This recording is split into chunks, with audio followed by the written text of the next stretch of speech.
So I do reach out to them in my dreams because I'm working on healing my body even further. I lost function in one of my kidneys due to medication overuse. If any of you have used pharmaceuticals, they can be pretty hard on the body. So my current healing process right now is to revive that kidney, and I'm going to share that with everybody on stage this time next year because I'm going to do it. Thank you. More about helping others to heal. The healing process is really interesting. One thing I like to really note for people when it comes to healing is I've seen the most effective healing work doing meditation. So going into the void, focusing on nothing and being there is where I've seen the primary spike in the healing process for me, the speed at which I heal things. So that has been the most powerful. However, I've done many, many other modalities, including, like I said, shamanic work, so many Reiki healing has been a part of my life as well, and other modalities that go into the energy body, some that just don't even have names, but there are people who are healers. The blue healers are always very willing to help. As I said, I did a meditation with them doing Blessings of the Energy Centers, the mystical, number 9, I believe it is. And I invited them to come, and there were 5 of them, and they had their hands all down in my torso working on me. And since that, I've been able to actually introduce foods back into my diet that I wasn't able to eat before, notably chocolate and wine. Yay. Yay me. So I had a very restrictive diet. I was on strict keto for almost 7 years. So 20 grams or less of carbs. It was very restrictive. Ate a lot of protein and a lot of fats. Literally ate butter as a meal. Okay. Are the beings always nice? Anya, you're asking? No, they're not always nice. Just like humans, we have the nice ones and the not so nice ones. So they're both. Crystal, pearlescent, opalescent, color changing, white and blue. Yep, exactly. That's what I saw too. Yes.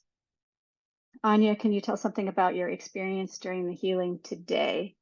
Yes, I can. So I joined an informal, I'm not sure what it's called, but a Dr. Joe Dispenza healing group that is not yet authorized. So the unauthorized, every group starts that way, just so you know, it's not going rogue. There are steps to doing that. So an unauthorized group, there were like 150 of us on it. It was 3 o'clock in the morning my time. I got up at 2:30 and I did a short meditation, 15-minute meditation prior, sat in on it, and the energy was very high, as you can imagine, with that many people. It was quite amazing. And my experience at that time was that there were, I think, 4 sections. There were 16 people being healed. And instead of being great breakout groups, we all did healings for each Healy group. So there were 4 groups of 4 being healed at a time. So we raised the energy and turned it toward them. And it was a different energy vibe for each of the 4 healings that we did. So I found that very fascinating. But when I got to the third one, that was where it was most interesting. There was somebody in that group who had an affinity for the angels, and Archangel Jophiel came and was sitting like right across from me. So I just leaned into that energy a little bit, as I also have a strong connection with the angels. Story for another time. But the Archangel Jophiel was there in female form this time. I've seen both male and female. For those of you who know anything about the healer Jophiel, as the Archangel of Healing. It can take masculine or feminine form, and it was very, very powerful. So whoever in that group was calling in her angel, that angel came and was sitting there with us. So that was really remarkable.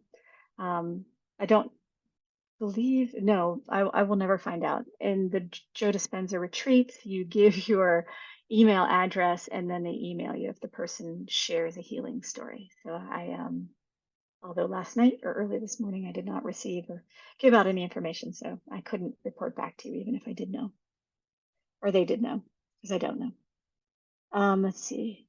Anya also says, if there are just if they are just another species, how can we get help? How can they help to heal? Or why do they want to help us out? Is the earth special and interesting for them? I love that question because I know a little bit about that. So as we learn in Dr. Joe's meditations, in order to heal our physical bodies, we want to raise our vibrational frequency so that we are in the void. And when we're in the void, all opportunities are available to us, particularly for whatever we bring to it. So let's use healing as the example. Remember that the dimensions are increasingly higher vibrational frequencies. So the fifth dimension, they're already vibrating at a higher vibrational frequency. That's why our physical eyes cannot see them all the time. That's why we often can't perceive fifth dimension beings, because our physical body, as I said, is very dense and it's very slow. Whereas fifth dimension and above, that higher vibrational frequency, they are already at a frequency that is much higher than what we're accustomed to. So when they're in our space and we raise our frequency there, that's their normal. So our normal is that this physical body has these certain maladies or ailments, mental health issues, physical health issues, spiritual whatevers. Their species has evolved above that level.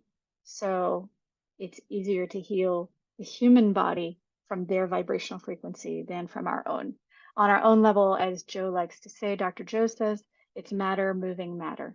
So medication, diet restrictions, for my migraines, as I was explaining, higher vibrational frequency. Now, as you get even higher up, it's even more so, and things happen a lot faster.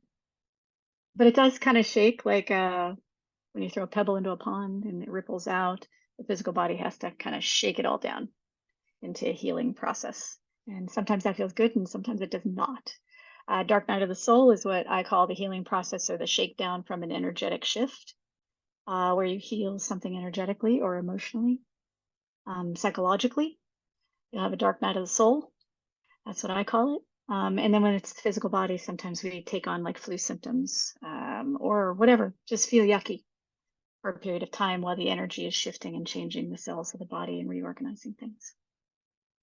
Why would they want to help us out?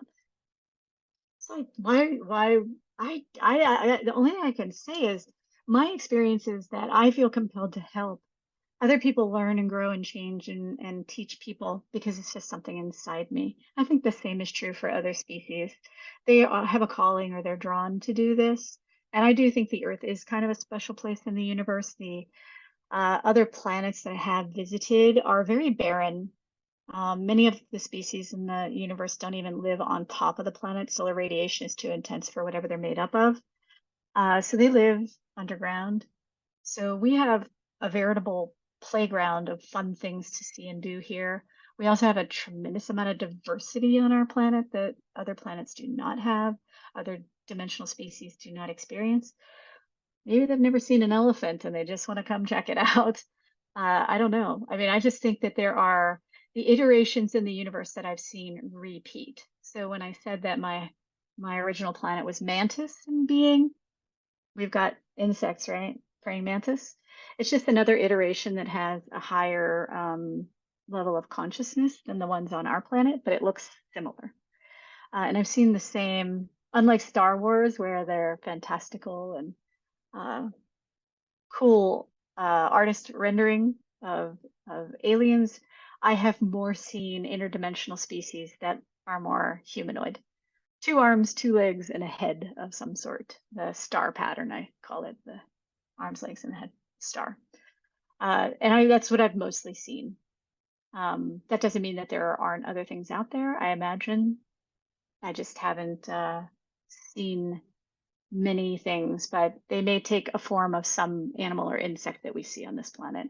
I've seen feline, bovine, canine, almost every very commonly seen animal or insect. I have seen an alien or a fifth dimensional species that has similar characteristics. And they find us just as fascinating as we find them. And oftentimes they mention how we smell bad. So I don't know what that's about. All right, let's see. Oana, how does connecting with the blue beings help you in your spiritual journey? Um, Spiritually speaking, I mean, my experience with spirituality is has become much more integrated over the years. I feel like um, it's all just part of me. I used to have this in Catholicism or other religions, spirituality is outside of yourself. It's something you do over here, and then you somehow try to figure out how to integrate it. But in living at ashrams or working with Buddhist communities, having a really strong connection with Tibetan spirituality as well, I've learned that it's an integration, a full integration. So when I'm interacting with higher dimensional species, it raises my energy up enough to where I feel that. And that to me is just a higher level of being connected, which is what I would call spirituality for me, is just being connected and open hearted and loving and um, more able to communicate with a greater number of species or a greater number of people, more acceptance, more joy. So every time I have an experience in the fifth dimension, it's always just about goodwill and like when I travel to another country. I want to know about their culture. I want to know about who they are. I want to be respectful of their space, and I also want to make sure that um, that I am mindful of how I'm feeling when I'm there. So yeah, spirituality, connection, love, openness. Okay. Some people have said goodbye. I missed you when you went out. Goodbye energetically. Anya, are they competitive to each other? Do they say this is my human being and not yours? Ah, I haven't had that experience actually. They do develop an affinity. So the healers that I've seen in Dr. Joe's space specifically, there was one that just had an affinity. He gave me his name. That's not very common in my world. I don't ask generally. Sometimes I will, and they just won't say anything. Maybe they don't even have names. Maybe I am applying human values on them. But I did have one who had an affinity for me from the advanced follow-up. He gave me his name. He told me how he wanted it spelled. I was like, okay, and invited me to his place, his dwelling, where he lived. And again, I told you the AFU beings were different. They were subterranean, and the other ones were just from a different place. The ones from Cancun. So the subterranean person who I identified as being male uh, felt 100% safe and just curious. And because he had been visiting our world, he wanted to show me his world. And so I had a brief visit there, and he has come back. So I think they, like us, we develop sort of affinities and connections with people. It's the same thing with interdimensional species. I didn't notice that they were competitive the same way we are as humans. There's a lot of unconscious behavior that happens in the competitive world. I was a gymnast as a child, then a coach. I know a lot about competition. I've been an athlete and in sports my entire life. And I've had to learn how to walk away from that competitive edge. It can be used as a tool, but often it's just an unconscious desire for perfection that is, in my opinion, it's out of fear. Like you have to be the best or nothing. And so competition is just different at the higher vibrational frequencies, in my experience. There's some who are nice and they're not nice people or beings as well. But when I went back to my own origination planet, the Mantis planet in the Delphinius system, as I mentioned before, there wasn't competition. They were a science-based planet. So they really had kind of a cohesive group of working together. And also, unlike our society, where it's like certain jobs have more value than others, and the levels of education or degrees have more value than others, that wasn't the case there. Like everything was valued in on that planet equally, but didn't feel socialist. I don't know what that term socialism even means anymore. I'm sort of redefining it in my mind, but it was like they had a community of love and respect and support that didn't involve any of those power struggles. So that was my most profound experience. Um, yeah, so I'll leave it at that for now. Um, do you feel comfortable, secure to call them? Yes, I do, Anya. I do call them. Um, and like I said, I'm a little bit more of a gatekeeper. I had a whole row of them behind me during the healing work or my meditation this morning. And I basically just said, not there yet, so hang out and wait, and I'll call you back when it's time. And they're very respectful and kind. I never feel a sense of pressure. I never feel like, I mean, even when the one at the female at the Dr. Joe thing put her arms in mine, I gave her permission. She asked first.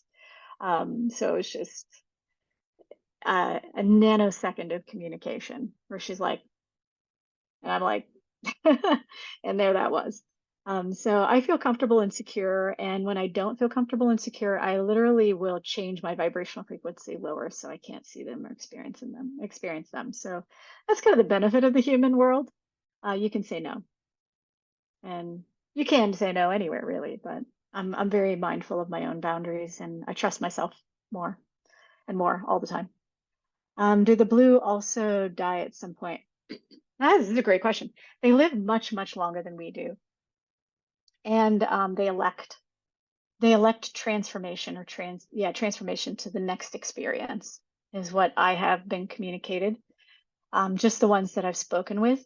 As I said, up into the sky, the Delphinius system, the Mantis people, the origination planet for me prior to being on this planet.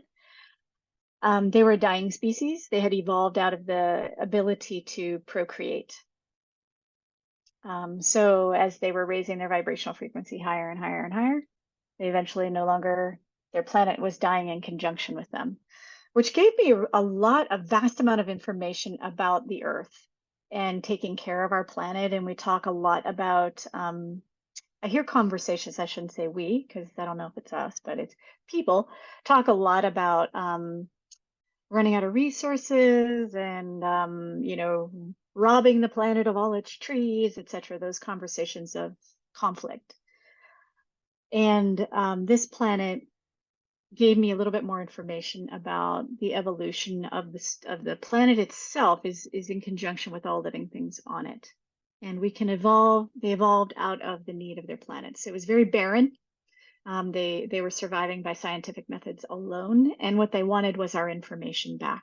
So my purpose of being sent here was simply to gather that information again in a story that I'll tell another time, and to transmit it back to them when the time was right. And it took 60,000 years, Earth years, totally different timeline elsewhere, because they don't exist in the same timeline that we do. So I'll explain that story another time. But yes, they were dying off because they had evolved out of their experience, but also other species have told me that they sometimes elect to leave where they are or leave their current physical body to take on another form to do something else. So yes, there is also they incinerate bodies. Some of them have rituals around burial, but most of them I've seen they incinerate them. There's a burning process to get rid of the body itself once the spirit leaves it. And they can also keep them alive so that the being can leave the body and come back. I guess I didn't mention that. How do I recognize if a being has not good intentions? You can feel it.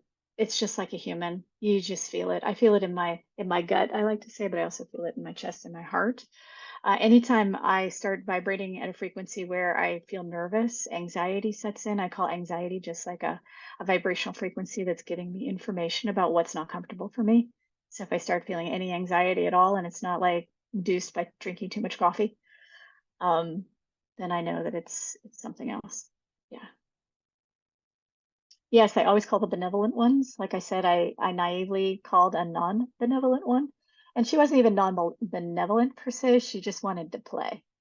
She wanted to have some fun, sort of yank my chain a little bit and see what I would do. And I did.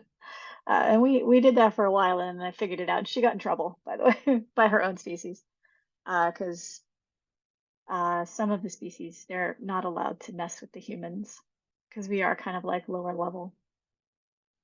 Kind of like taking care of dogs. It's illegal to torture dogs in the United States. I don't know if it's the same in other countries, but it's a little like that. We're kind of lower level energy frequencies.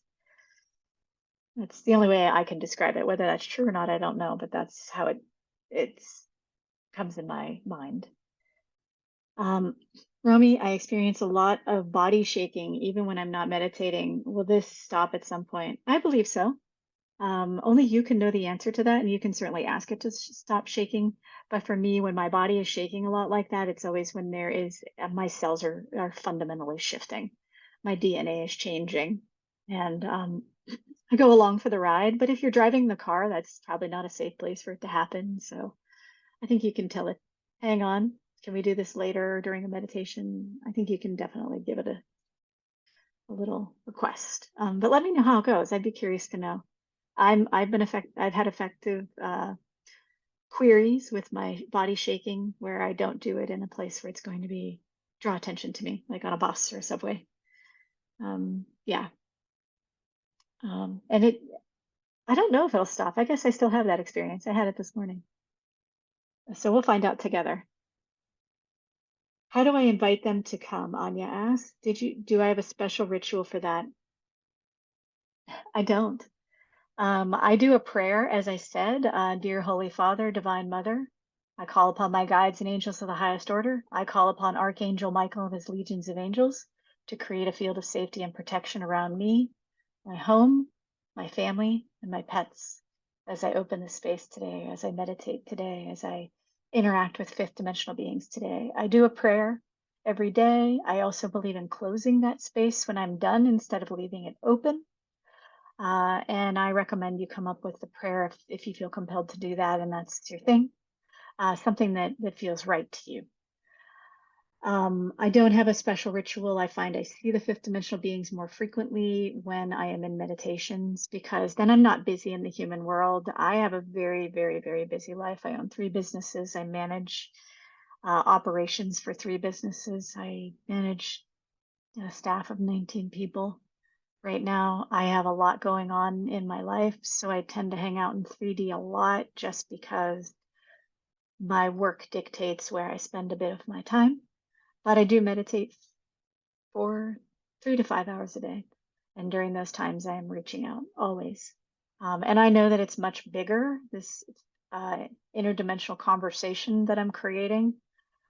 So once I open that doorway, it's going to take over everything else. So I'm just waiting for the 3D universe to comply and give me a source of income that's different than having to be in the 3D constantly.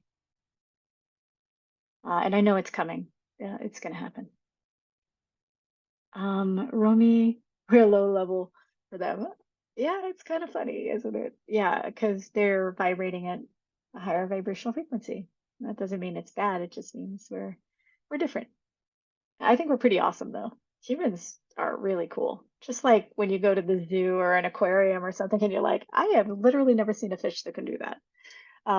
They probably think the same thing. They're like, whoa, a human can do this thing. Like they're snowboarding? What is that?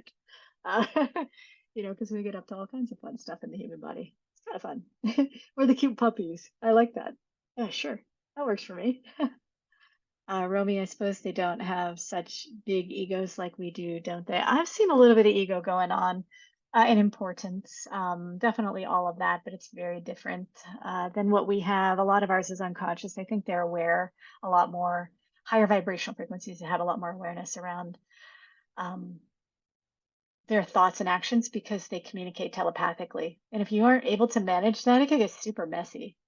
So I think probably when they are created or born, that is part of their developmental process is learning how to manage their emotions and their thoughts differently. Otherwise, it would be very noisy in their world. So yeah, but I have seen people who have high powered jobs, my words, not theirs, where they are in charge of things or in charge of situations and they are managing a lot of stuff. And they probably say, oh my gosh, I have to spend all my time in the 5D. I wish I could be in 7. Uh, I don't know. But if we're saying it, wish we could spend more time in 5D. I imagine anyone in the 5th dimension is wondering about the other ones. Maybe not. I haven't asked. Let's see. Um, are encounters with negative entities random or they come because they know us? They can be random. Sure. Yeah, I think that I think the Earth could easily be a vacation spot for interdimensional species. We can't see them, who knows? Um, where they come here and they want to hang out in Hawaii. I don't blame them. It's a kind of a nice place. Um, so yeah, I think they could be here and then you just stumble into that energy zone. Um, you did have an experience like that. So yeah, I'm backing you up on that one. And if you want to share, you can certainly unmute and share with us. Do I get premonitions? All the time. All the time. I all the time know what's coming. Not always what I want, but do I get premonitions, future events? All day long. And it's sometimes good things like a parking space because I'm in a hurry. And sometimes it's really, really things I don't want to know, like when people are going to die. Um, and when I went through my shamanic training, I learned a really important lesson about that. And, specifically is that that's a secret that shamans keep even from themselves, is not knowing their time of death, or other people's, so that they don't hijack what's going on in this reality. But I have gotten that information, and I ask very, very specifically to not get that information because the 3 times that I let that information come through, I was 100% accurate. So the numbers are high for me with that. But otherwise, when that information has an inkling of showing up in my awareness, I send it away as quickly as possible because I don't want to know. In addition to that, I know when people are calling, I know when experiences are happening, I know what's coming down the road a lot of times. But then I'm always in the unknown when I'm meditating. So those, it's like those fiber optic toys, where the lights, you hold the handle and are like all the fiber optic cables and they're blasting out in this beautiful pattern. Just the tips are lit. Kids carry them around to Disneyland and stuff. Yeah, there are that many possibilities and more at any given moment into the future. So when I see the future, I have premonitions. I always know in the back of my mind, this or something else could happen. But a lot of times it does happen. Um, where are they when they appear? For example, in the Dr. Joe event, in the corners, at the ceiling, between the participants. When I saw the beings in the Dr. Joe event, they were standing in the aisles. So there are rows and rows and rows, and then kind of gaps, these wide aisles in between sections, and they were standing in the aisles. Same thing during the healing, the coherence healings. They were standing in the aisles, or they were standing behind one or more of the pods. They had specific places they were going. I sincerely wondered if Dr. Joe was actually giving them direction. I did not feel like it would be respectful to ask that question because that was not my space, not my place. When they're in my room, I ask all kinds of questions.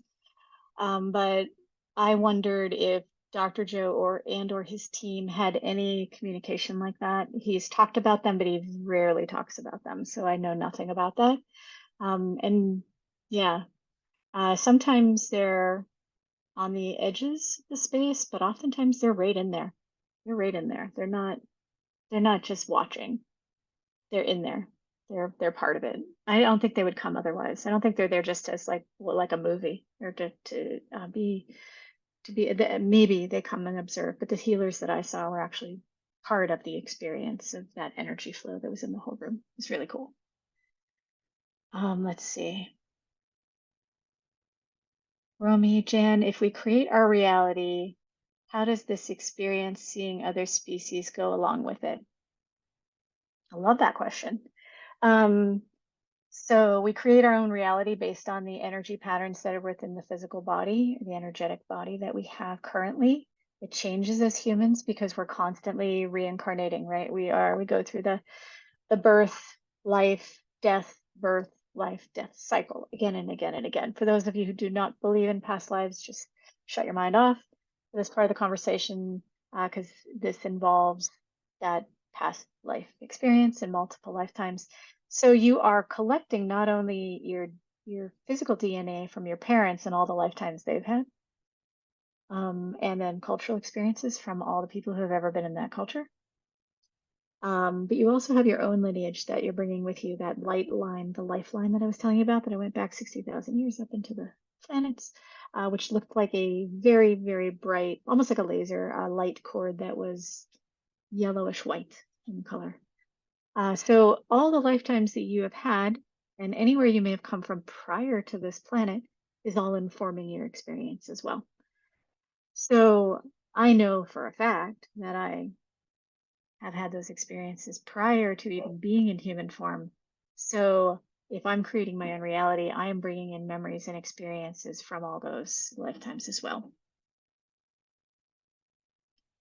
Makes you think your DNA is hosting more information than what science knows. It is. Yeah. Um, could I do a separate Zoom call with all my wisdom about the chakras? Anya's question. Yes. Yes. I actually had that thought this morning. So Anya, thank you for bringing it up. I appreciate you. Was that there are so many spin-off conversations. Like people ask me a ton about picking up other people's energy. And I asked specifically in my meditation this morning for an answer to that, and I got it. So I really wanted to do a Zoom session about that as well, because I think a lot of people experience that, especially empaths or HSP, highly sensitive people. And yeah, so I got a really clear answer about that from the beings I was speaking with this morning. I had some wisdom around that. And the chakras. It's such a fascinating thing, right? And Gina, I really want to bring you on to do a talk too about that as well. As I said, Gina is an acupuncturist. She is amazing, just amazing. I just go into her space. She doesn't even need to put the needles in me. I'm just on the table waiting for her, and I'm like, I'm already there. She's already healing me. So Gina's magical, and I'd love to have her talk a little bit more about the energy body in one of those because she knows a lot about that energy system and the chakras as well. So maybe during that talk, Anya will have Gina come in to say a little bit if she's willing.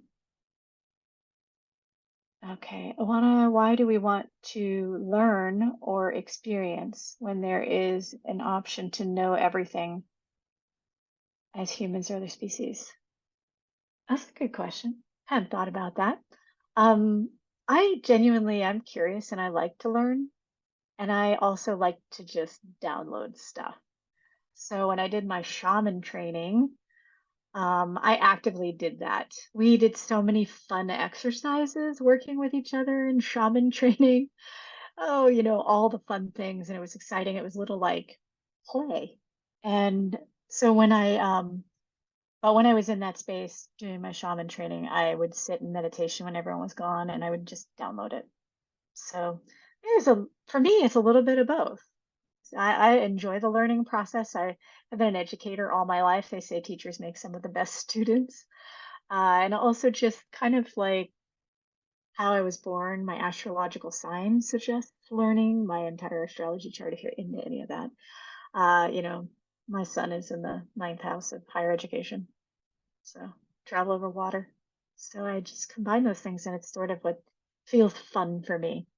And as I move through life a little bit more, I love to say that my life is becoming just play, enjoyment. And I think that's what the fifth dimensional beings are doing. They live in a place of enjoyment. So it's more like play rather than work.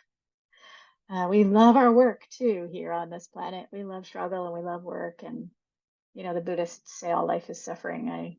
I don't agree with that anymore. I think it could be joyful and playful. And what if we saw it differently? What if we were like, oh, this struggle or this suffering that I'm dealing with is information for me to have more joy in my life. That's what I did with migraine. I eventually was like, nope, I see you, I hear you, I know you're there, and I will go ahead and sit in this pain for now, but I'm going to transmute this to joy.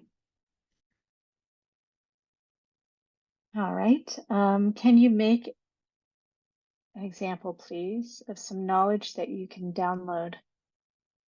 Yeah, yeah. Anything to do with healing work has come very naturally for me. As the Blue Healer said, I'm a healer. I've known that since I was a child. I was doing spontaneous healings on people before I even knew I was a healer. I would like be in the Catholic Church, and I heard about prayer, about faith healing.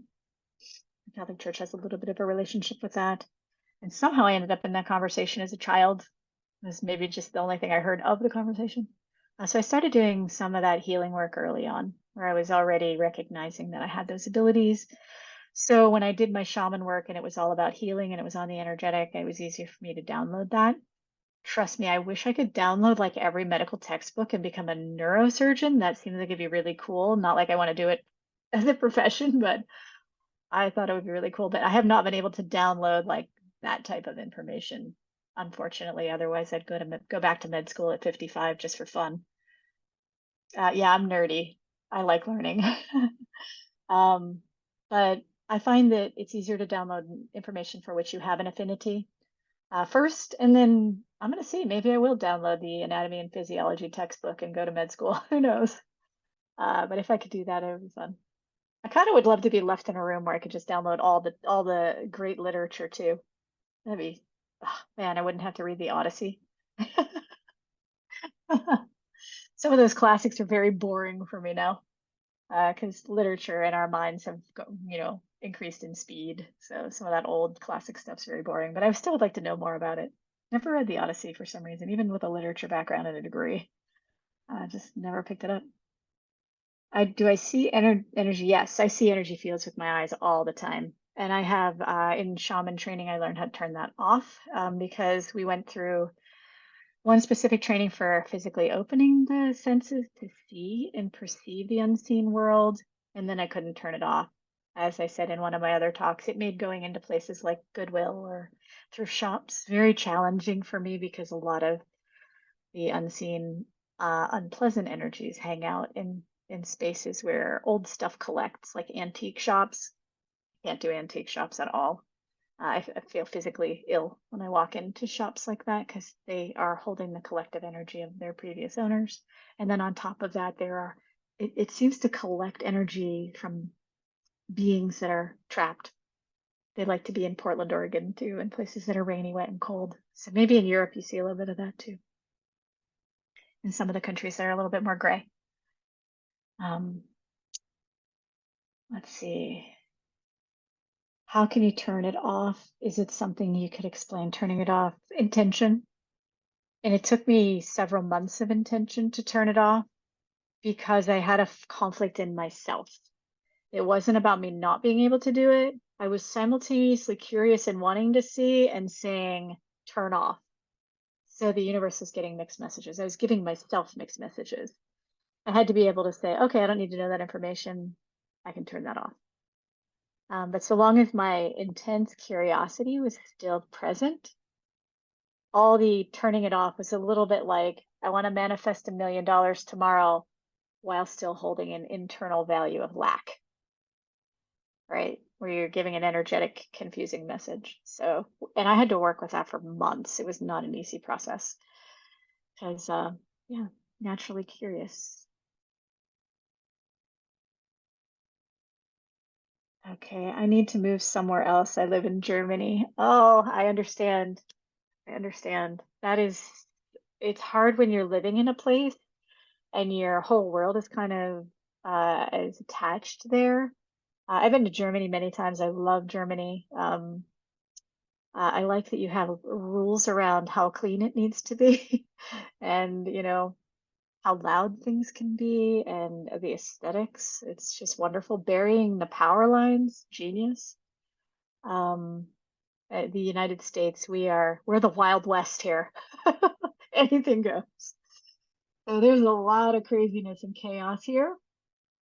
But it's also the place of opportunity. That's why people immigrate to the United States all the time. They want opportunities that their countries won't permit. So I do hope you find a place that supports your energetic body, your energy body, and you love being where you are. Yeah. For me, it was Hawaii. If you don't know this, it's one of the most expensive places to live in the world. The property values are crazy expensive, and everything is this big. It's like New York City. Um, And I was willing to let go of everything. I had a huge house in Arizona because Arizona's way spread out, a lot less expensive. And I threw away heirlooms, grandma's wedding dress, dumpster, just threw it all away. Got rid of everything for the pursuit of my health and also just the expansion of my awareness and consciousness and stuff. They were hard choices, and it's not that I would tell anyone to do that. It was hard, but I'm glad I made a change in my life. And sometimes they're incremental changes, right? We make little changes first. But when I did finally move to Hawaii, for those of you who are really, really sensitive, I am going to throw this out there. I'm surrounded in all directions, 2,500 miles. Don't know what that is in kilometers. It's a long way from the next landmass. And the ocean has a way of taking on a lot of energy that is funky. So for those of you who live in places where the energy is really intense and you find that you have to insulate yourself inside your house, I did a lot of that. Or you wear black all the time, which is mildly protective, or you're constantly clearing yourself. It could be your environment, it could be, energy from your technology. It could be that you live close to a graveyard. Within a certain proximity of a graveyard, you're actually in a zone that is not favorable for most HSPs or empaths. And it's surprisingly it's not as far away as you think. It's the distance, you could be a pretty decent distance away and it's still impacting you. But until you clear away those imprints inside you that have affinities for those energies, and some of those things never stop, like you will have sensitivities, choosing a place that where the land can support you better energetically is a tip that I would throw out there for if you are looking for another place to be. In Hawaii, there's a twofold thing with the water. Water absorbs a lot of energy, and the ocean's a very deep, deep, deep thing. I live on islands that were created by volcanoes, so there is an energetic frequency with that. So a lot of it ends up in the ocean, but it also can make me feel sleepy, where it's absorbing so much energy and it's so calming. Island time, Ma? They talk about island time? It's that. So I have to sometimes leave and go back to mainland, go to a desert climate, go to another country, or go to another place where I actively can be away from that much water. So, yeah. So, little dance. Just take my vacation somewhere in the mountains. Can we learn how to download the information? Romy, great question. I did not have to learn because, well, I guess I taught myself. And I think with many of these energetic processes and frequencies, we need to go in and explore and ask the questions within ourselves because the answers are all there. Or ask in the void. Ask when you go into the quantum field, how do I do this? And oftentimes, if you can't draw on that information yourself for whatever reason, then the person shows up in your life and they'll explain it in a way where your brain will click. So keep asking the questions. Remain curious about it, and know that someone else's method may not be the same as yours. Have I ever had the feeling that someone who is ill needs that experience and that you are not allowed to help them? Unfortunately, yes. As a healer, I will give you a little story, and then I'm going to check the time. I worked with a cancer patient. He was a child, 16 years old. He had a tumor on his shoulder that was as big as my head, massive tumor. His parents were a part of a religious affiliation that did not allow blood transfusions or chemotherapy. So they were calling on alternative healers to help this boy survive.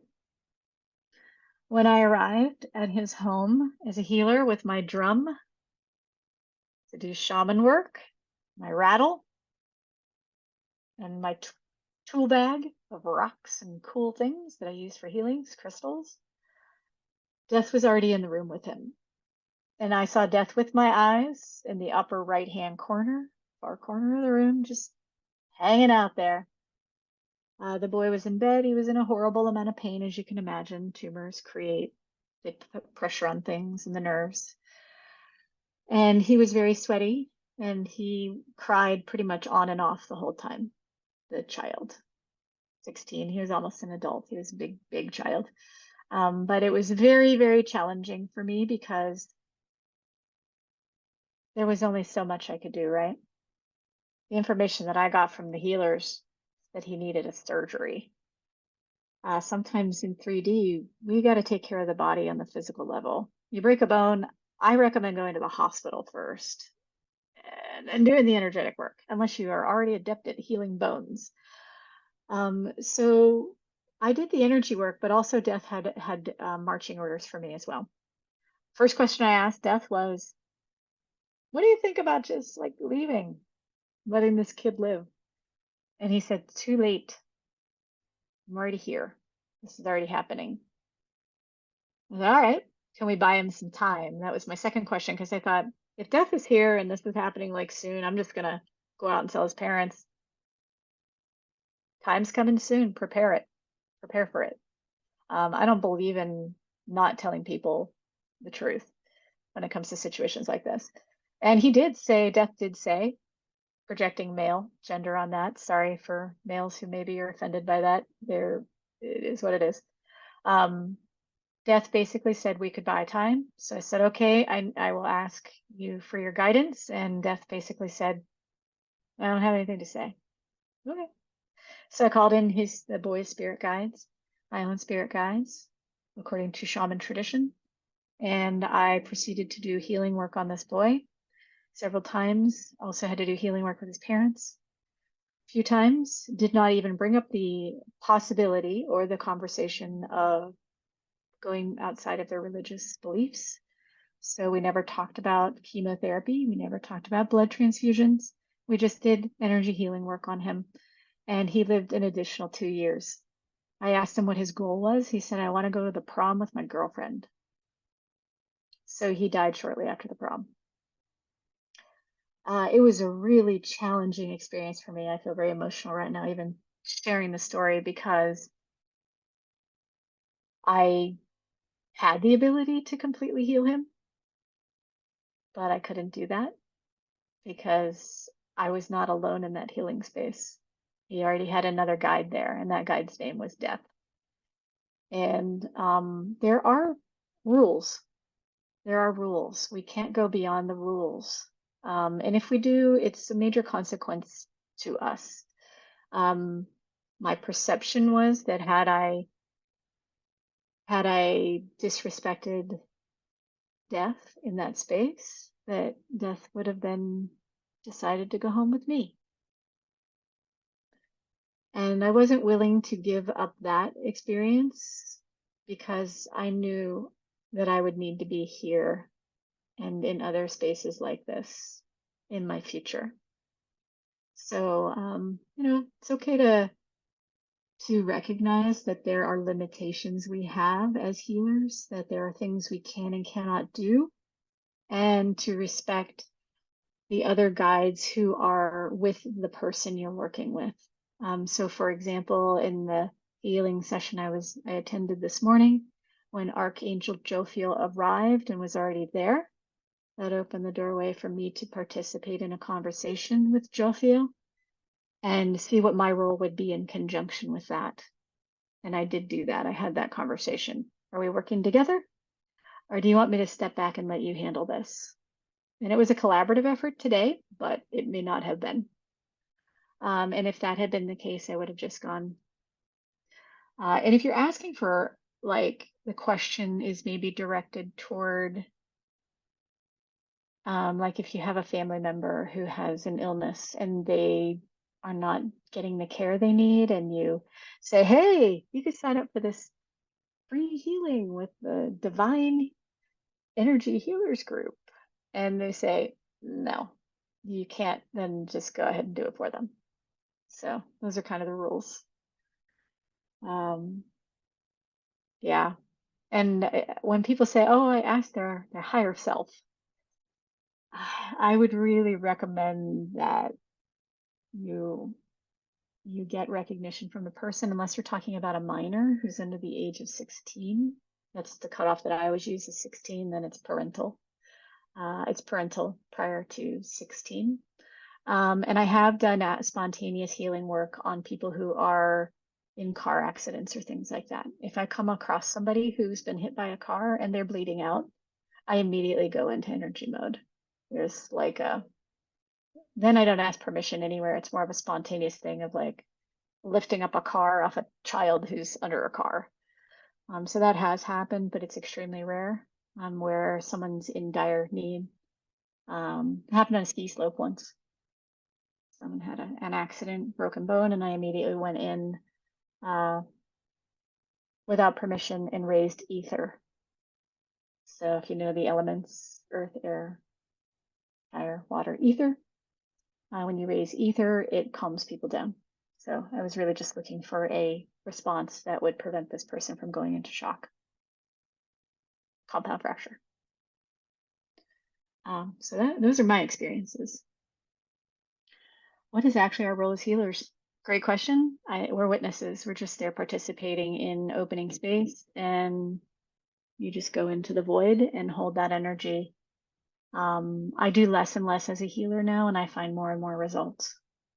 So the less I try to do something, the more I go into setting an intention with prayer, going into the void and holding that space, or even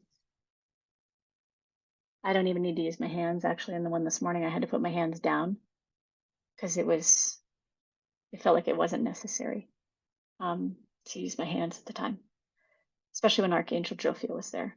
That space was covered. It was handled. So I placed my hands on my heart and just sat in the void. So it's a lot of what I do now.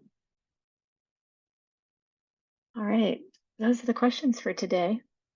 I think it's a good time to wrap up. Thank you all so very much for being here. I couldn't tell you how much I appreciate you and for being in this space and bringing your hearts and your vulnerabilities and your abilities. And I hope that someday you feel just as comfortable and authentic sharing with me your stories. Until then, just listen and chat with me in the chat space. And when you're ready, then I'll open the door and I'll sit here with you and I'll let you share your stories as well. So we can all do it together. Yeah. Sending you tons of aloha. Have a wonderful day, and I'll announce the next meeting next time. I know, right? Isn't that fun? Zoom. One of my kids taught me how to do that. It's so awesome. All right. I love you all. Have a great day. See you next time.